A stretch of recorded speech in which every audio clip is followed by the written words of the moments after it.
കർത്താവിൻ്റെ ആത്മാവ് അവൻ്റെ മേൽ ആവസിക്കും, ജ്ഞാനത്തിൻ്റെയും വിവേകത്തിൻ്റെയും ആത്മാവ്, ഉപദേശത്തിൻ്റെയും ശക്തിയുടെയും ആത്മാവ്, അറിവിൻ്റെയും ദൈവഭക്തിയുടെയും ആത്മാവ്. യേശയ്യാപുസ്തകത്തിനുള്ള വായന 11-ാം അധ്യായം 2-ാം തിരുവചനം. ആത്മാവിൻ്റെ മണവാട്ടി. അമ്മ മറിയത്തിൻ്റെ ശിരസിൽ കിരീടം മാത്രമല്ല, അത്ഭുതവർണ്ണങ്ങളുടെ തീജ്വാലയും കത്തിപ്പടർന്നിരുന്നു.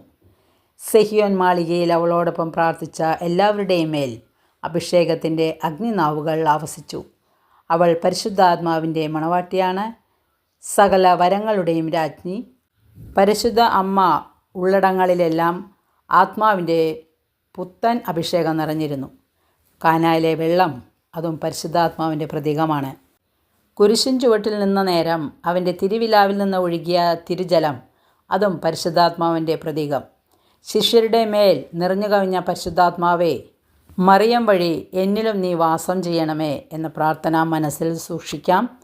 ആരോ പാടുന്നത് കേൾക്കുന്നില്ലേ? കർത്താവിൻ പ്രിയ ദാസിയാം അമ്മയിൽ നിറഞ്ഞു കവിഞ്ഞ പരിശുദ്ധാത്മാവേ, ഞങ്ങളിൽ നിറഞ്ഞിടണേ.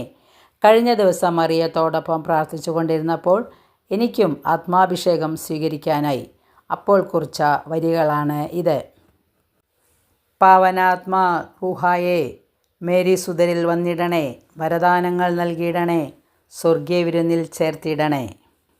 പിതാവിൻ്റെ സ്നേഹം, പുത്രൻ്റെ ദൗത്യം, പരിശുദ്ധാത്മാവിൻ്റെ ദാനം, രക്ഷകന് ജന്മം നൽകിയ സ്ത്രീയുടെ ധർമ്മം, കാലത്തിൻ്റെ തികവ്, നമ്മുടെ പുത്രസ്വീകാര്യത എന്നിവ ഒന്നിപ്പിച്ച് കാണുന്നു. ഇത് വിശുദ്ധ ജോൺ പോൾ രണ്ടാമൻ്റെ വാക്കുകളാണ്. വചനം എല്ലാവർക്കും മനസ്സിലായി കാണുമെന്ന് വിശ്വസിക്കുന്നു. വചനത്തിൽ വിശ്വസിക്കുക, വചനമനുസരിച്ച് ജീവിക്കുക. സർവശക്തനായ ദൈവം നമ്മളെ അനുഗ്രഹിക്കട്ടെ. വചനം ഇഷ്ടപ്പെട്ടെങ്കിൽ ലൈക്കും ഷെയർ ചെയ്യുക.